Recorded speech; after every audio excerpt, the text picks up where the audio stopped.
ஏராளம் ஆசை என் நெஞ்சில் தோன்றும், அதையாவும் பேச பல ஜென்மம் வேண்டும். ஏழேழு ஜென்மம் ஒன்றாக சேர்ந்து உன்னோடு இன்றே நான் வாழ வேண்டும். காலம் முடியலாம், நம் காதல் முடியுமா?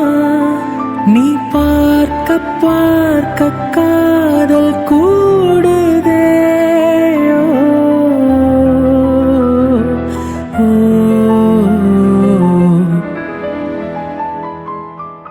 உன்னாலே இந்நாளும் என் ஜீவன் வாழுதே. சொல்லாமல் உன் சுவாசம் என் மூச்சில் சேருதே.